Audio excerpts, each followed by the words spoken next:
Something there?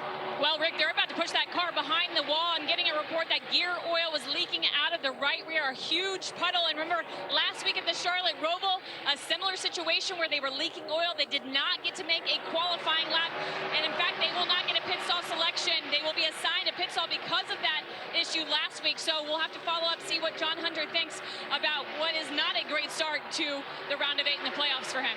And that really looks like an inner axle seal. So you have the rear gear and then the axles go out and drive each tire. Well, as you continue to turn left, the oil inside the gear wants to sling to the right, you know, like spinning a 5-gallon bucket.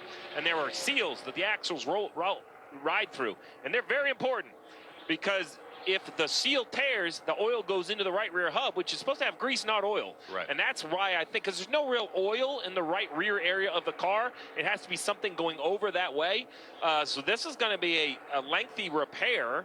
Definitely nothing they're going to get done before qualifying. And now you have to put the car all back together. This is what we were talking about. Winning's great. Yeah. But now he starts last. Remember, if they go into turn 1 and someone has a wreck and John Hunter's in it, all of that work gone, evaporated, all those playoff points. Yeah.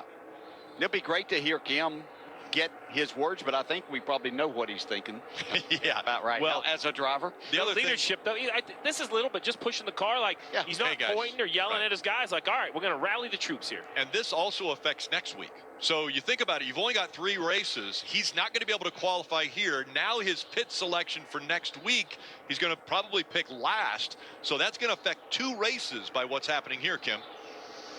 That's right, and if anything, though, is working in their favor, it's those 37 points they have to the good. And I know Steve said they evaporate fast, but I did talk with the team, and they were one of the few playoff teams I talked to today that had done all of the math on what they needed to do to move on if they couldn't win. They figured out the exact metric of where they have to finish without getting any stage points in each of 3 races. So while this is a huge detriment to the team, you have to think that they have shown us what they can do this season, and they'll figure a way out of this hole.